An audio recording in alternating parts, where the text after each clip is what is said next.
આજની ધર્મકથા. પ્રણામ. પૂજ્ય વીર વિજયજી મહારાજ, એમને પંડિત વીર વિજયજી મહારાજ સાહેબ તરીકે આપણે ઓળખીએ. કેમ પંડિત શબ્દ લાગે છે? ફક્ત આ એક પ્રશ્નનો જવાબ મેળવતા આપણને 150 દિવસ લાગ્યા. એમનું ચાતુર્ય, એમની સમજણ, એમનું શ્રદ્ધાન,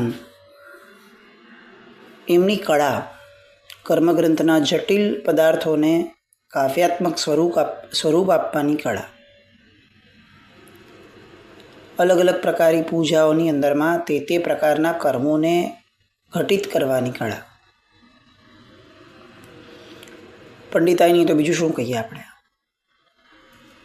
અને આવું પંડિતપણું જેમને પોતાના ગુરુ તરફથી મળ્યું હતું, પ્રસ્થાપિત થઈને મળ્યું હતું, એવા પૂજ્યશ્રીની આ વાતો. ગઈકાલ સુધી આપણે કળશ એની છેલ્લી પંક્તિ સુધીનું જોયું. પહેલો ઉત્સવ રાજનગર મેં સંગ મલી સમુદાયો, કરતા જીમ નંદીસર દેવા પૂર્ણ હર્ષ સવાયો. હવે છેલ્લો કળશ, છેલ્લી 4 પંક્તિ કે જેની અંદરમાં હવે એ પોતાનું હૃદય ખુલ્લું મૂકે છે. અત્યાર સુધી લઘુતા ગુણના કારણે એમણે જેટલી પણ રચના થઈ એ બધાને ક્રેડિટ જેટલા લોકોને આપવા જેવી લાગી હતી એ બધાને આપી. આ એમનો મૂળભૂત સ્વભાવ. હવે જે છેલ્લી 4 પંક્તિ લખે છે એમાં આ રચના દ્વારા એમને શું પ્રાપ્ત થયું, આ રચના દ્વારા એમના હૃદયમાં કયો ઉમળકો પ્રગટ્યો, આ રચના જગતને શું અસર કરશે એ પછીનો વિષય. રચના કરતી વખતે એમને શું અસર થઈ એનું વર્ણન એ આ 4 વાક્યોની અંદરમાં કરે છે. આપણી માટે બહુ જ મહત્ત્વના એટલા માટે કારણ કે જો રચનારને આ આનંદ મળ્યો છે, રચનારને આ તત્વો પ્રાપ્ત થયા છે, તો આખી રચનાના સ્વાધ્યાય દ્વારા આપણી પણ પ્રાપ્તિ એ આ દિશાની હોય એવું આલંબન આપણને આના દ્વારા પ્રાપ્ત થાય. શ્રુત જ્ઞાન અનુભવ તાન મંદિર બજાવત ઘંટો કરી, તવ મોહ પુંજ સમૂલ જલતે ભાગતે સગઠી કરી. હમ રાજતે જગ ગાજતે દિન અખય તૃતીયા આજ થે, શુભ વીર વિક્રમ વેદ મુનિવસુ ચંદ્ર વરસ વિરાજતે. છંદના રાગની અંદરમાં ઘડાયેલી આકૃતિ. શ્રુત જ્ઞાન અનુભવ તાન મંદિર બજાવત ઘંટો કરી. હે ભગવાન, મારા પોતાના આત્મ મંદિરની અંદરમાં આ શ્રુત જ્ઞાનનો જે અનુભવ થયો છે રચના દ્વારા, એના તાનમાં મેં જે ઘંટનાદ કર્યો, એ ઘંટનાદના કારણે શું થયું તો કે તવ મોહ પુંજ સમૂલ જલતે ભાગતે સકઠી કરી. મારા મોહનીય કર્મનો પુંજ એટલે કે ઢગલો એમ સમૂલ જલતે મૂળમાંથી બળી ગયો છે. આ ખુમારી શું છે તમે જુઓ. આગળ છે ને એમનો પરિચય એટલા માટે લીધો કે આપણને હવે આ વ્યક્તિ એના શબ્દોની પાછળનું એમનું જે આત્મતંત્ર છે એ સમજાય. એ જ્યારે કંઈ પણ લખે છે ત્યારે લઘુતાનો ગુણ એટલા માટે આપણે સમજાવ્યો કે આપણને ખબર પડે કે આમની પ્રામાણિકતા શું હશે. જે પોતે કરેલી રચનાની પણ ક્રેડિટ બીજાને આપતા હોય એ ક્યારેય અતિશયોક્તિ સાથે પોતાનું વર્ણન નહીં કરે. આવો વિશ્વાસ બેસાડવા આપણે સૌથી પહેલાં કળશની આ કડીઓ એનું વિહંગાવલોકન કર્યું. હવે એમના શબ્દોની મહત્તા સમજાય છે આપણને કે જ્યારે એવું કહે છે કે તવ મોહ પુંજ સમૂલ જલતે, મારા મોહનીય કર્મનો પુંજ બળી ગયો છે એમ નહીં, મારા મોહનીય કર્મનો પુંજ મૂળમાંથી બળી ગયો છે. એટલે શું? મોહનીયનું મૂળ શું તો કે મિથ્યાત્વ. પરમ પ્રામાણિકતાના ધણી એવા પંડિત વીર વિજયજી મહારાજ સાહેબ પોતે પોતાની આત્મદશાને અહીંયા વર્ણવતા કહે છે કે આ રચના કરતાં કરતાં મારો મિથ્યાત્વ મૂળ સાથે બળી ગયો. સમ્યક દર્શનની પ્રાપ્તિની અનુભૂતિની આ વાતો છે. સમ્યક દર્શનની અનુભૂતિની આ વાતો છે. શું થાય? તવ મોહપુંજ સમૂલ જલતે ભાગતે સગઠી કરી. 7 ઠીકરીઓ મોહની કઈ? 7 પ્રકૃતિઓ એટલે કે દર્શન સપ્તક. આપણે મોહનીય કર્મની અંદરમાં અને ઓવરઓલ પણ 64 પ્રકારની પૂજાના ઘણા બધા ધ્યેયમાં આપણે આ વાતને લીધી છે. દર્શન સપ્તક, 7 પ્રકારના દર્શન મોહનીય કર્મ. એ જો એકવાર ક્ષય પામી જાય અથવા એનો ક્ષયોપશમ થઈ જાય તો જ સમજવું કે મોહનીય ઉપર ઘા પડ્યો. એના સિવાયની જેટલી પણ મોહની અને દૂર કરવાની આપણી વાતો છે આ બધો લગભગ ભ્રમ છે. કારણ કે ટેકનિકલ તત્વથી મોહનીય ક્યારે જાય તો કે જ્યારે દર્શન સપ્તક દૂર થાય ત્યારે. આ બધી વાતો આપણે કરેલી છે. અને અહીંયા એની જ વાત કરીને પંડિત વીર વિજયજી મહારાજ સાહેબ કહે છે, તવ મોહપુંજ સમૂલ જલતે ભાગતે સગઠી કરી.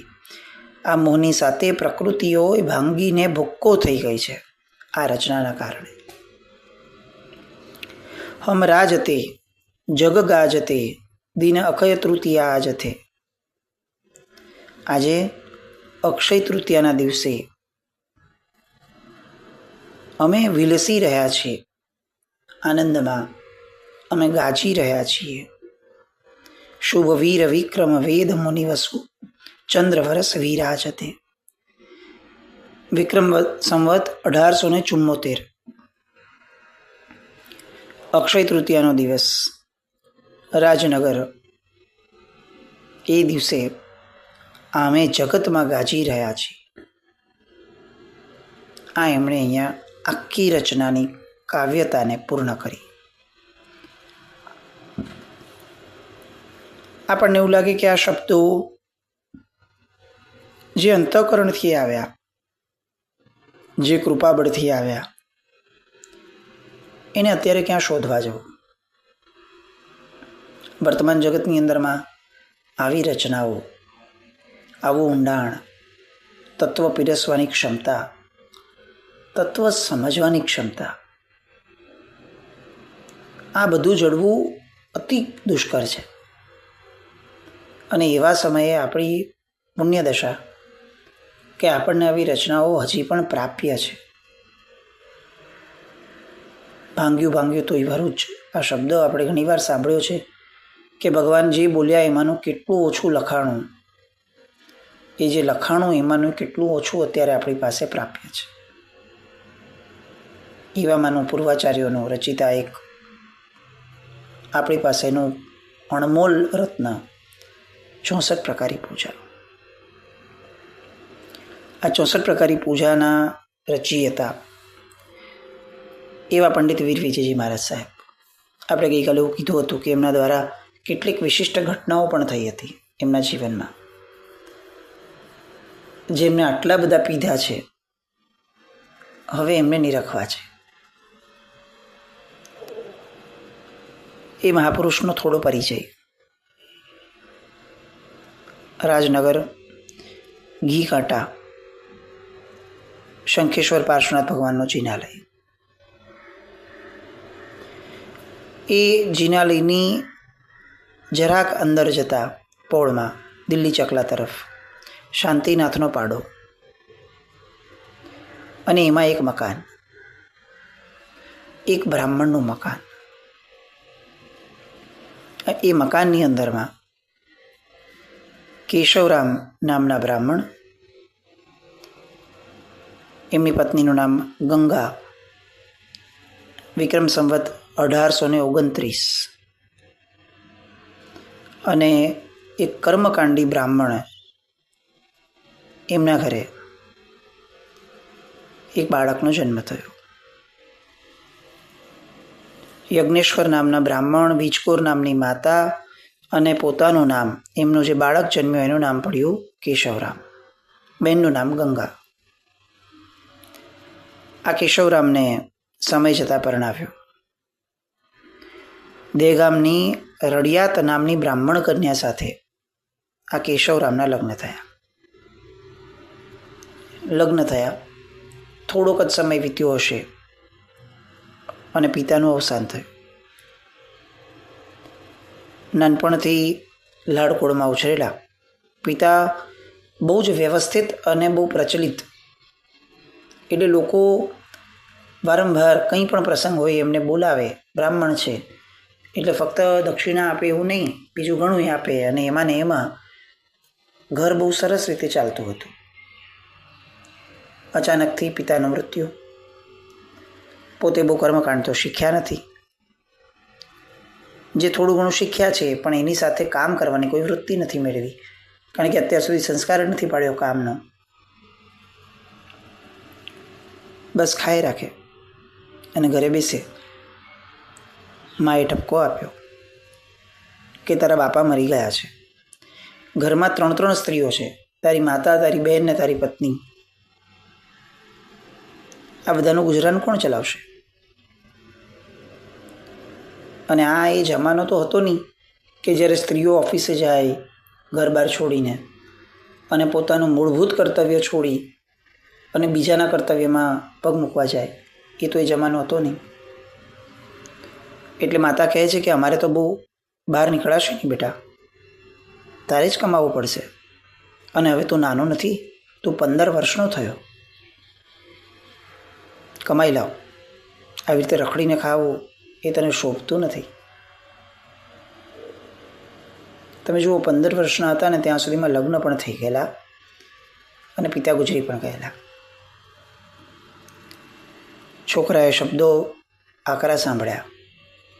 કોઈ દિવસ આકરા શબ્દો સાંભળ્યા નહોતા આજ પર્યંતના જીવનમાં. અને એને લાગી આવ્યું, એવું લાગી આવ્યું ઘર છોડીને ભાગી ગયા.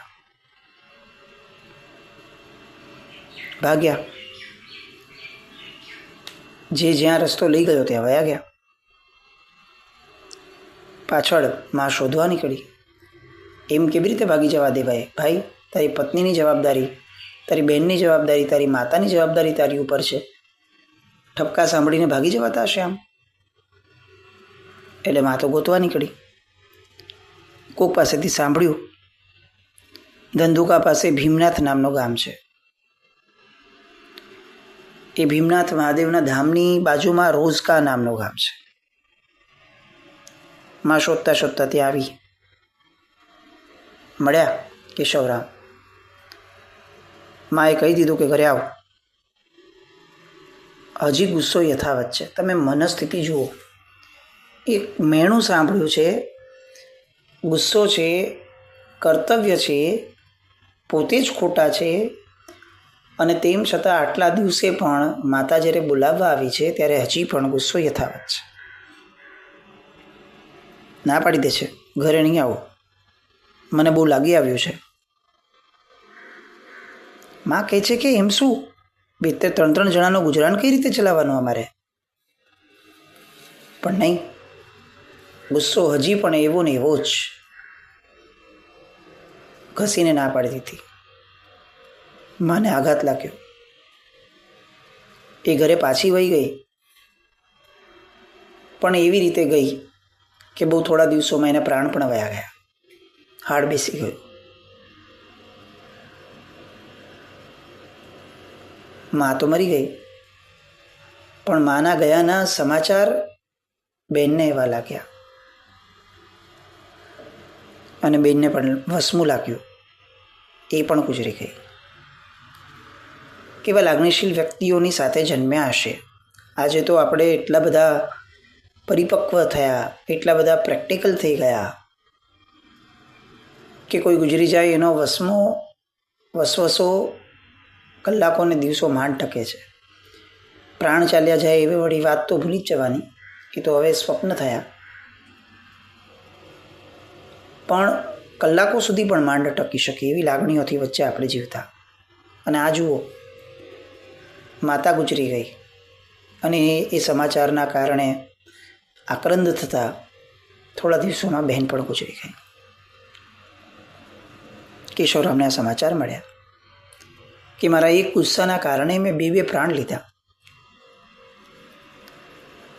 હવે ફરતા ફરતા 2 વિકલ્પ હતા. યા તો ગામ વયા જાઉં, અને યા તો ક્યાંક બીજે વયા છો, પણ અંદરમાં ક્યારેય કામ નથી કર્યું. એ વૃત્તિના કારણે ફરીથી પોતાનું કર્તવ્યમાંથી લેવાની વાત એમને સૂચી નહીં અને એમના પગ ગામ તરફ ન જ વળ્યા. પોતાની કોઈ જવાબદારી હતી? કંઈ જ નહીં. પાછળ મારી પાછળ શું થયું? કંઈ જ વિચાર નહીં. નીકળી પડ્યા ધંધુકાથી. પગ જ્યાં લઈ જાય ત્યાં જવાનું. ખાવા પીવા કંઈ મળે નહીં, કારણ કે કોઈ કામ વામ કર્યું નથી. ચાલી જ રાખે. પગ એમને પાલીતાણા લઈ ગયા. ભૂખ અને તરસની પીડા હવે પરાકાષ્ઠાએ પહોંચી. પાલીતાણા પહોંચ્યા અને રસ્તા પર જ પડી ગયા. બીમાર તો છે જ, સાથે ભૂખ્યા છે. બધા જુએ છે કે કોઈક પડેલું છે રસ્તામાં, પણ કોઈ હાથ નથી લગાડતું, કોઈ નજીક નથી જતું, કારણ કે અજાણ્યો માણસ છે. હશે કોઈ, આવું વિચારીને બધા ચાલ્યા જાય. પાલીતાણા છે, કેટલા બધા યાત્રિકો આવતા હશે, પણ બધાને યા તો યાત્રાની ઉતાવળ હોય, યા તો ઘરે જવાની ઉતાવળ હોય. કોણ જુએ, અને જુએ તો કોણ એને અડવા જાય? ત્યાં ને ત્યાં પડ્યા રહ્યા. પણ એવામાં એક મહાપુરુષના એ દિશા તરફના પગલાં થયા. એ મહાપુરુષ એટલે શુભ વિજયજી મહારાજ. આપણે જે શબ્દ વારંવાર સાંભળીએ છીએ, શુભ વીર વિજય, શુભ વીર, એમાંના શુભ જે છે એ કોઈ કામે ત્યાંથી નીકળ્યા હશે અને એણે આને પડેલો જોયો કેશવરામને. મોઢે ફીણ વળી ગયા છે, માખીઓ બણબણે છે, ચોટલી અને જનોઈ જોઈ છે, એટલે બ્રાહ્મણ છે એવો ખ્યાલ આવી ગયો. સાથે શ્રાવકો હતા અને મહારાજે કીધું કે આને લઈ લો, આપણા ઉપાશ્રય લઈ આવ્યો. શ્રાવકો હતા, પ્રશ્ન ન કરે.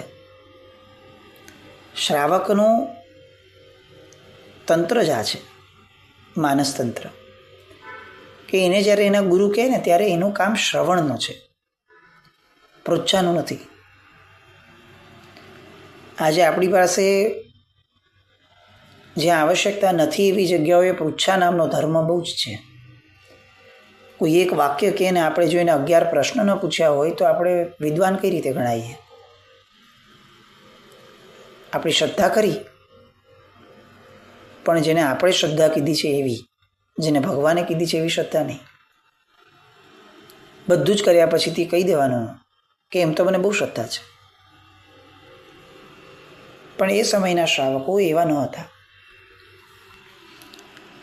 એ શ્રાવકોને જેવું ગુરુ ભગવંતે કીધું કે આને લઈ લો ને આપણા ઉપાશ્રય લઈ આવો, તો કોઈને વિકલ્પ ન થયો કે સાહેબ અજાણ્યો માણસ છે, ઉપાશ્રયમાં કેમ ઘાલવો છે?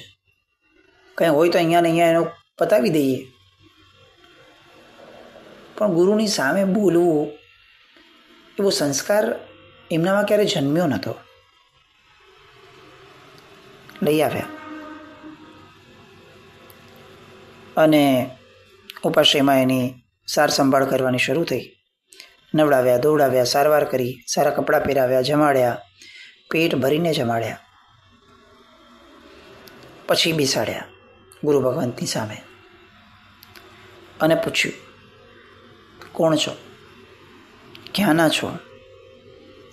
અહીંયા આવી રીતે રસ્તા પર કઈ રીતે પડ્યા હતા? કેશવરામે પોતાની વાત માંડીને કરી. એને એમ થયું, હાથ જોડીને પગે લાગીને રડતા રડતા કહે છે કે હું બ્રાહ્મણ, તમે જૈન સાધુ, અને તેમ છતાં તમે મારી કેટલી કાળજી કરી, મને સાચો કર્યો. સાહેબ પણ એ જ વાત્સલ્યથી બધી વાતો પૂછે છે, આખી હકીકત કહે છે. અને શું વિજયજી મારા સાહેબ એને આશ્વાસન આપે છે કે કંઈ વાંધો નહીં, તમે હવે અહીંયા શાંતિથી રહો. કેમ ભાગી ગયેલા? આવી રીતે ભાગી જવાય? તમે ભાગ્યા એમાં જુઓ તમારા માતા અને બેન બંનેનું મૃત્યુ થયું. કેવું ભયંકર પાપ તમને લાગ્યું. આવા પાપી છો, કર્તવ્ય પરાયણ નથી થઈ શકતા, બ્રાહ્મણ કુળમાં જન્મ્યા છો તેમ છતાં. આવો એક પણ ઠપકો ના આપ્યો. જ્યારે આપણને ખબર પડે ને કે આ વ્યક્તિને આ બાબતથી રોગ થાય છે, ત્યારે એ બાબતોનું પુનરાવર્તન કરવું એ ક્રૂરતા છે. હવે આ તો સાંભળીને શું વિજયજી મહારાજ સાહેબને ખ્યાલ આવ્યો કે આને ઠપકાના કારણે લાગી આવ્યું છે, એટલે હવે બીજું જે કરવું એ કરવાનું, પણ હવે આને નવો ઠપકો ના અપાય, એને પ્રેમ જ અપાય. અને એમણે પ્રેમ આપ્યો. સ્વસ્થ થયા. કેટલાક દિવસો વીત્યા. તનની સાથે મન પણ સ્વસ્થ થયું. અને હવે કેશવરામે પોતાની જવાબદારીઓ સમજી શુભ વ્યક્તિની ઉર્જામાં છે એટલે શુભતા પામી. અને એમણે એમ પૂછ્યું કે પ્રભુ, મને ઘરે જવાની રજા આપો. અને ત્યારે શુભ વિજયજી મહારાજ સાહેબ કરુણામૂર્તિ એ પ્રશ્નની સામે હવે એમને એક પ્રશ્ન કરે છે. એવો પ્રશ્ન કે જેનો જવાબ કેશવરામ પાસે નહોતો. એવો પ્રશ્ન કે જે આપણે પણ આપણી જાતને ઘણી વાર પૂછવો જોઈએ. એ પ્રશ્નની વાત, એ નિરુત્તર એવા ઉત્તરની વાત, અને એ પછીથી થયેલી આખી ઇતિહાસની ઘટના, એની વાત આવતીકાલ પર રાખીએ. જીનાજ્ઞા કંઈ પણ બોલાય તો મિચ્છામિ દુક્કડમ. જૈનમ જયતિ શાસન.